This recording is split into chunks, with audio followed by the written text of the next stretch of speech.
Once we feel we belong in a faith community, we begin in earnest to search for meaning and purpose in that place. We want to know what it is Episcopalians believe. And in some places, a solid answer is difficult to ascertain. A classic example of Episcopal tolerance and wit is the response to the question, do Episcopalians believe in private confession?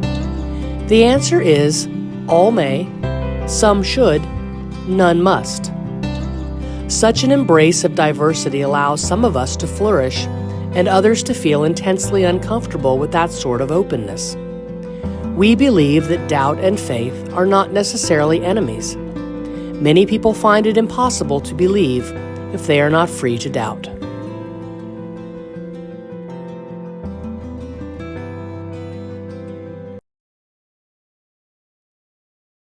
I'd like to speak a little bit about my Episcopalian faith and why I come to St. Anthony. I almost said why I enjoy coming to St. Anthony, but candidly, I don't always enjoy coming to St. Anthony. One of the reasons I'm an Episcopalian is because I like to be challenged by my priest and my fellow friends and neighbors in the church. And I like the reflection that it brings to me and forces me to examine who I am and how I treat other people. I've been Episcopalian since birth. I've attended Episcopal churches in 4 different states, approximately 12 different churches. So I've had a variety of experiences within the Episcopal Church. One of the beauties of the Episcopal Church is that it's not dogmatic. We don't have a list of rules that we're supposed to follow.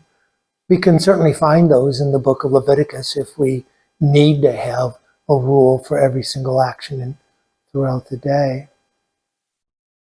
Episcopalians understand principally the love of Jesus the Christ. And we understand that Jesus' life was full of examples, particularly with parables, to help us understand how we should live a meaningful, I'll say righteous life. And I don't mean righteous like the motorcycle gangs use righteous. I mean righteous as simply being a good and decent person, especially in our interactions with other people. One of Jesus's frequent instruction techniques or guidance techniques was parables. And often Jesus's parables were sparked by somebody asking a question of him. And that questioning that Jesus encourages me to be comfortable with doubt, comfortable with not understanding, comfortable with searching for faith and searching for how to behave. In one of my favorite parables is the parable of the Good Samaritan. And in our culture now, Samaritan is synonymous with a very good person doing very good acts and deeds for their neighbors. But Samaritans at the time of Jesus were reviled. They were considered pariah by the religious authorities at the time. And the religious authorities pointed to their biblical scripture, the first 5 books of our Old Testament, the Torah, as proof that Samaritans were at least non-godly, if not anti-godly. And Jesus promoted the Samaritans because Jesus recognized Samaritans as people and religious people, people of faith.